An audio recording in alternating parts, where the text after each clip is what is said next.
Hey, what's up? Welcome back. This is part 2 of the 3-part series of the CST of NBA2k15. CST, once again, is standing for Coaching, Scouting, and Training. Part 2 is about scouting, which is a sore spot, definitely in Madden. Because in Madden, currently, you have points in which you really don't get a chance to scout everybody. You don't have a real, your scouting just reveals their ratings. But how do they perform during the season, which you only see in maybe news stories, and that's only really for the top prospects in Madden. But here in 2K,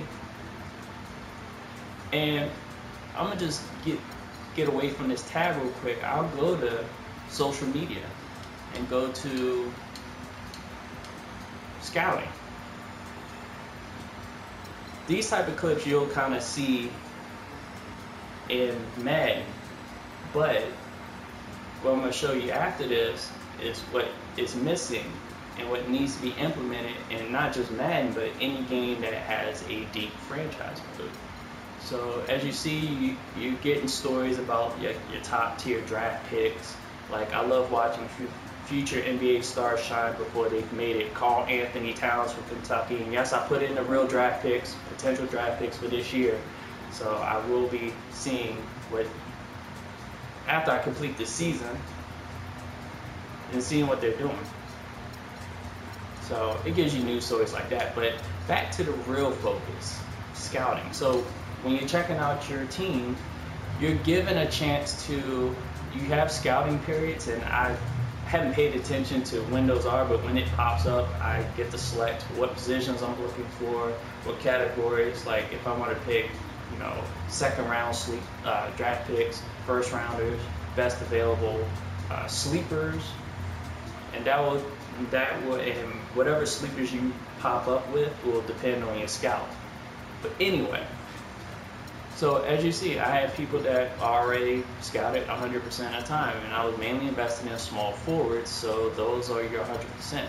So points are not spent in 2K. They are, it's just, everything's depending upon the level of your scout, how fast people get scouted, and how much information you get per player for the scout. As you can see, like I said, they got 100% scouted players, so I should know everything about these players right here, and so on.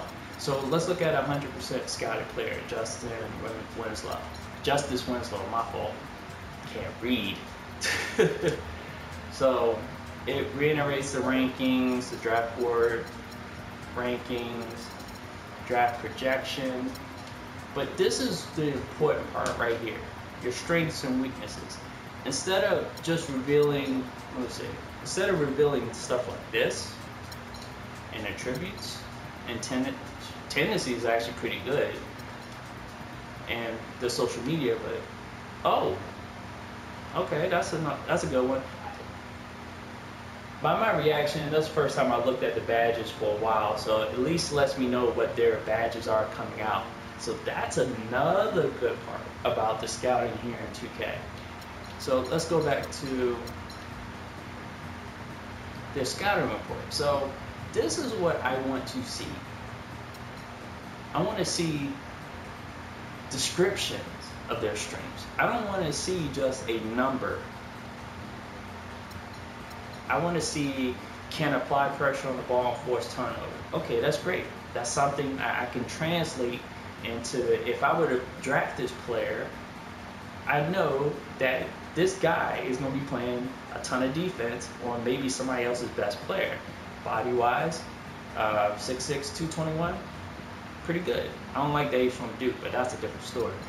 So their weaknesses, okay, I know not to pass with them, possibly.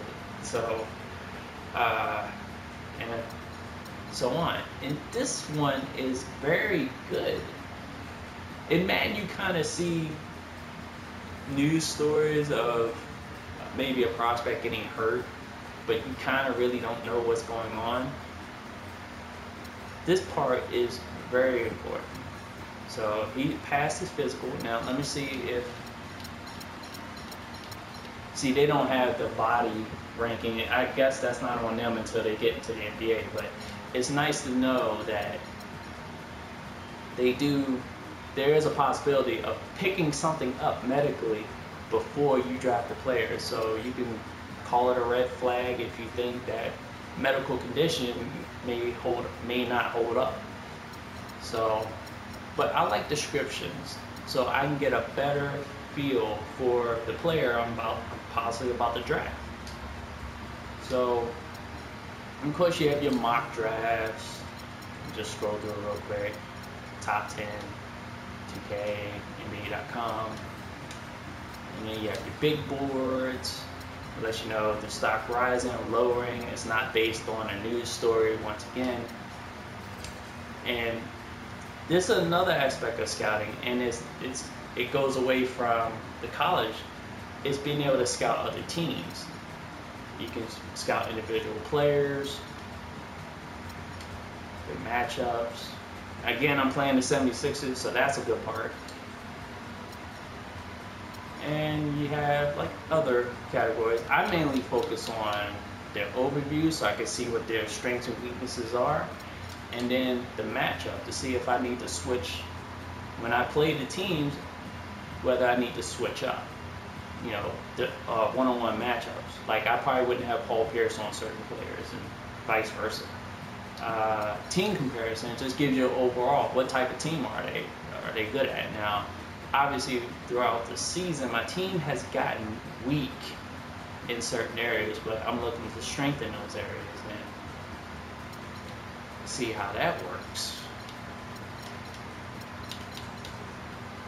And yes, I'm doing this live, so there's going to be mess ups, there's going to be stutters, and there may be a lost thought here and there, but that's the thing about doing live commentary.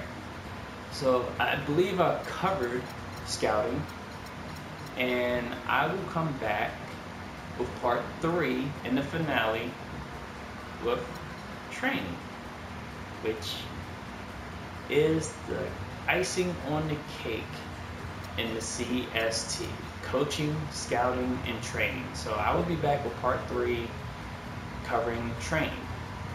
Again, this is your boy DJ81 on that channel, Skills for Life.